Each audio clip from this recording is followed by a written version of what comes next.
Shalom Bapak Ibu Saudara-saudari yang dikasihi dan mengasihi Tuhan. Kita bersyukur kalau hari ini Tuhan boleh memberkati kita. Mari sebelum kita membaca dan merenungkan firman Tuhan, kita berdoa.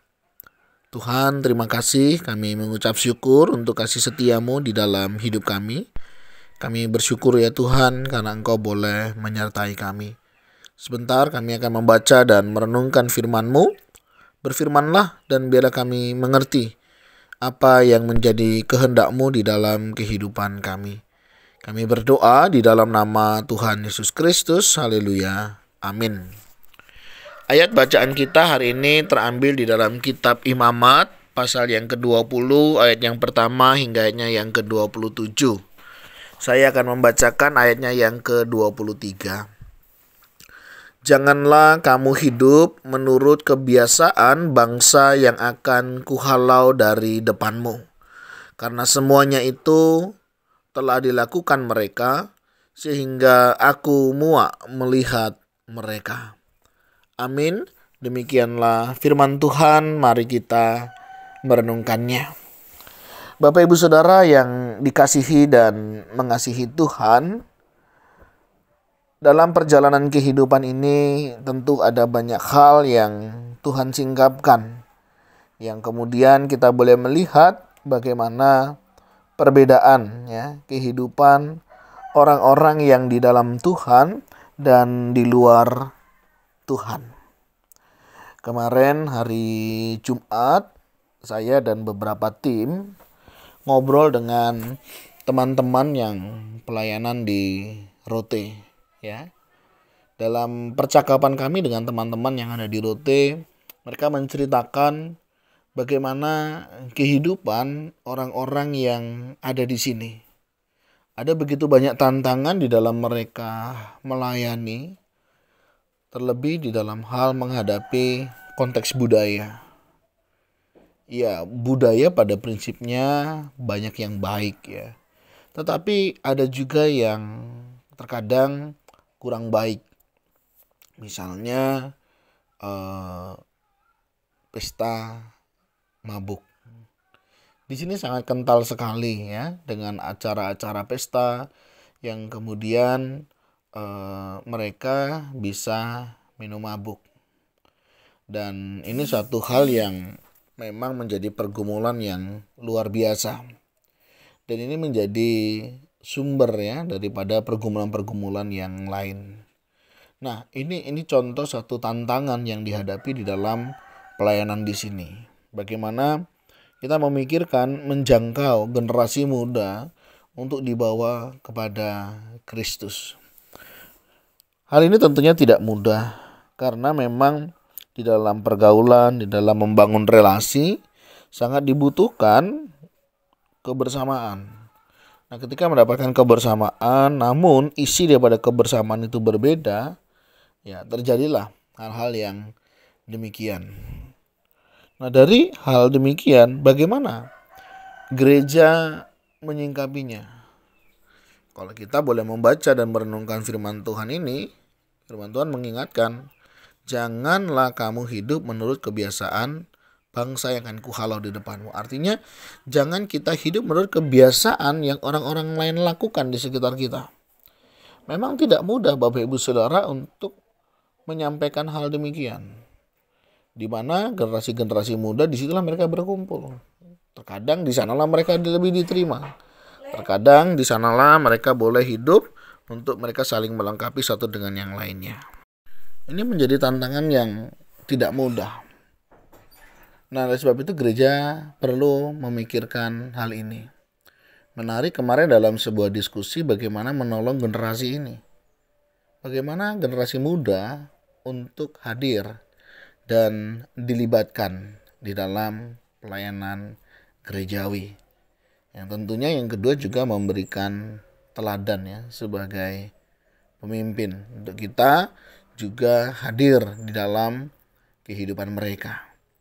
Nah, Bapak Ibu Saudara, ini menjadi sebuah tantangan. Saya tidak tahu bagaimana tantangan Bapak Ibu Saudara di dalam menjalani kehidupan ini, terlebih untuk kita tidak hidup menurut kebiasaan bangsa-bangsa atau orang-orang yang ada di sekitar kita.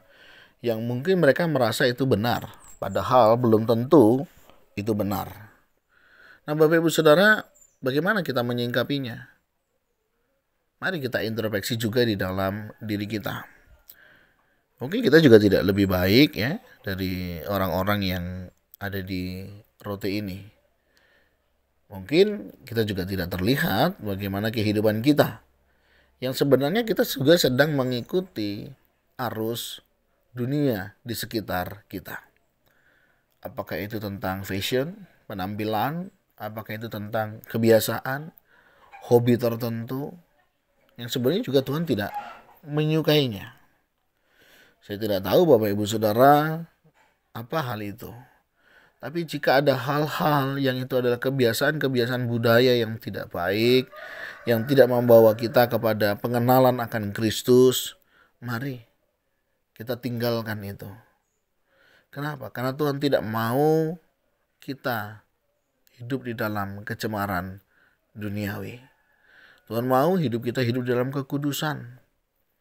Karena jika kita terus hidup di sana, kita akan terus terbawa dan dibawa lebih dalam.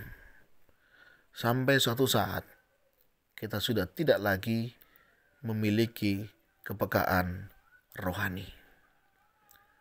Mari Bapak Ibu Saudara yang dikasihi dan mengasihi Tuhan, kita boleh melihat sekeliling kita dan juga kehidupan kita. Apakah hari ini saya hidup menuruti kebiasaan-kebiasaan yang tidak baik? Jika ada kebiasaan-kebiasaan yang tidak baik yang kita ikuti, mari kita mulai tinggalkan. Dan mari kita bangun kebiasaan-kebiasaan yang lebih baik. Hidup yang lebih memuliakan Tuhan. Hidup yang lebih menyenangkan hati Tuhan. Adakah kebiasaan-kebiasaan yang tidak baik? Mari kita catat satu persatu, kita perbaiki, dan mulai kita mencatat juga hal-hal yang baik untuk kita jalani, hal-hal yang menyenangkan hati Tuhan untuk kita jalani. Baik misalnya dalam pernikahan. Jika ada hal yang tidak baik misalnya dalam pernikahan, mari kita kurangi. Dan kita tingkatkan apa yang baik sehingga pernikahan kita boleh menjadi berkat.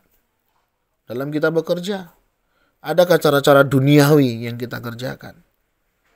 Mari kita kerjakan hal-hal yang lebih menyenangkan hati Tuhan. Dalam kita mendidik anak, dalam kita membangun rumah nikah, dalam kita melayani, adakah cara-cara duniawi yang kita kerjakan untuk membangun pelayanan kita? Mari kita bangun nilai-nilai kebenaran yang boleh menyenangkan hati Tuhan. Sehingga apa yang kita kerjakan boleh untuk hormat kemuliaan bagi nama Tuhan.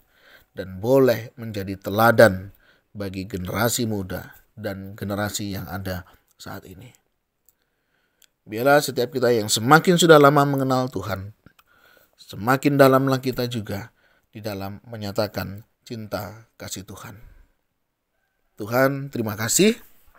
Kami mengucap syukur Engkau boleh menolong dan mengingatkan kami untuk kami boleh hidup seturut dengan kehendak-Mu. Tolong kami di dalam melawan arus kehidupan, di mana ada banyak hal yang tentunya bertentangan di dalam kehidupan kami. Tolong kami di dalam membangun relasi, dalam pernikahan, dalam pekerjaan, bahkan juga di dalam pelayanan. Kiranya setiap kami boleh hidup yang menyenangkan hati Tuhan. Terima kasih ya Tuhan untuk kasih setia-Mu. Kami berdoa, kami menyerahkan kehidupan kami selanjutnya. Berkati juga untuk kami yang sedang bergumul dalam menjalani kehidupan ini. Tuhan kuatkan, teguhkan, mampukan kami bisa melewatinya, untuk kami boleh tetap hidup dalam kasih dan kemurahan-Mu. Berkati juga jika ada di antara kami yang sedang mengalami lemah tubuh, Tuhan jamah pulihkan, sembuhkan, sehingga kami juga boleh disehatkan. Jika kami mengalami pergumulan pribadi lepas pribadi, juga Tuhan tolong pimpin kami, untuk kami bisa melaluinya. Terima kasih ya Tuhan, ini doa seru kami yang kami naikkan di dalam nama Tuhan Yesus Kristus. Haleluya. Amin. Bapak Ibu Saudara, demikianlah renungan kita hari ini. Kiranya Tuhan Yesus memberkati kita sekalian. Shalom.